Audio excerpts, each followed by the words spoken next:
Seja muito bem-vindo a mais um vídeo de como fazer com Robot Framework. E a gente vai continuar falando sobre falhas. Esse é o nosso vídeo 2. Se você não viu o vídeo 1 sobre falhas, dá uma olhada aí na descrição. E nesse vídeo a gente vai falar sobre o uso de falhas condicionados às keywords run keyword, beleza? Então a gente vai ter dois cenários que a gente vai trabalhar aqui. E também vai estar tudo aí em capítulos, então você consegue ver apenas o que você quer, beleza? Então vamos lá.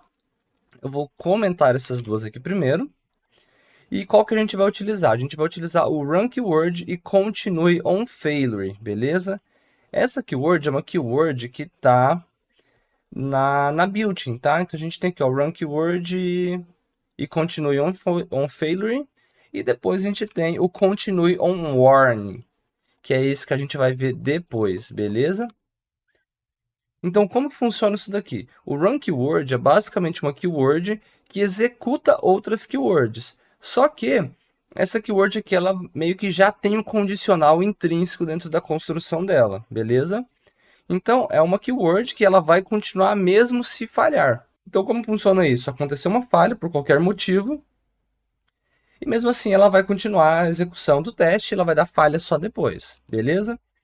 Aí tem como a gente fazer de duas formas isso daqui. A gente já consegue usar a keyword fail, que a gente viu nesse vídeo parte 1, e já condicionar a mensagem de falha e tudo aí dentro. Ou a gente consegue usar essa keyword, run keyword, para chamar outra keyword. Aí vai acontecer todos os processos dentro dessa keyword. Nesse caso, eu estou colocando só um log de console e uma falha, para a gente conseguir mocar essa falha, que é o que a gente quer fazer.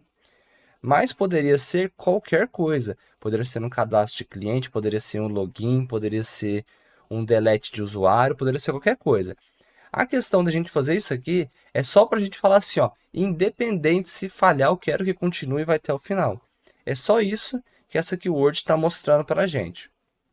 Cenários que isso aqui é válido, e eu não sei, a gente teria que ver certinho. Mas é para isso que serve essa keyword. Então, vamos executar agora esse teste e vamos ver o que vai acontecer de diferente, tá bom? Então, deixa eu tirar isso daqui. Isso aqui é um resto do que eu executei da outra vez.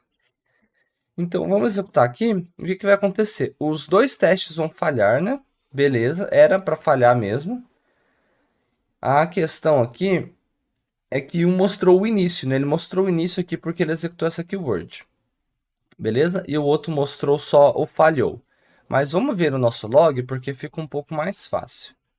Não tá. Quando a gente vê aqui no nosso log, a gente vê que os dois testes falharam, tranquilo, eles tinham que falhar mesmo.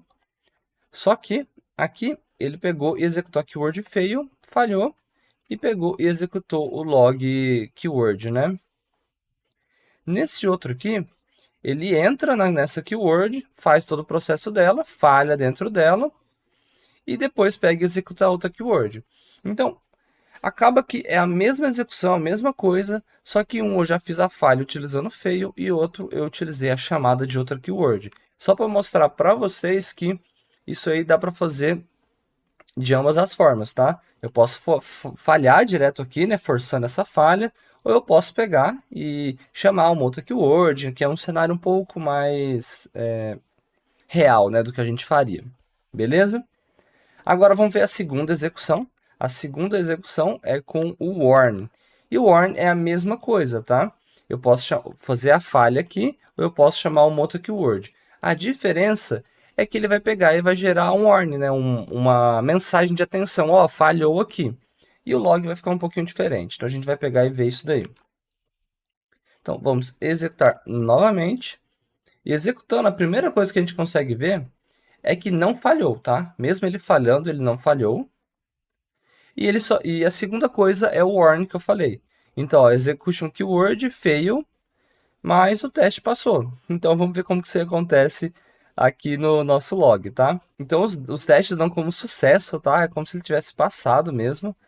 Onde falhou, a gente consegue ver que tem uma falha aqui e esse warn, mas o teste ele não fica como falha. E aqui é a mesma coisa, aquele mesmo cenário, né? Dentro da keyword, vai ter vai mostrar a falha específica e depois ele está mostrando o warning. Tá. Para que isso aqui é bom? Quando algum erro que aconteceu dentro do teste não exatamente bloqueia o resto da construção do teste. Isso aqui pode ser, por exemplo, uma mensagem de alerta que está inconsistente, que ainda não está aparecendo. Pode ser por algum cadastro que está dando algum probleminha, sobra a mensagem, mas a construção desse cadastro não bloqueia o resto dos testes. Então, eu penso nesses dois cenários. Se vocês acham que tem algum outro cenário, deixa nos comentários aí. Mas é uma forma da gente não bloquear nosso teste e não mostrar que ele está como falha, né? Porque esse aqui também não bloqueia o teste, só que ele mostra que tem a falha. Então, o objetivo aqui é não dar aquele resultado de falhou para o teste, beleza? Então, esses são os dois cenários, utilizando a keyword que só dá war e a keyword que falha. Muito obrigado, a gente se vê no próximo vídeo.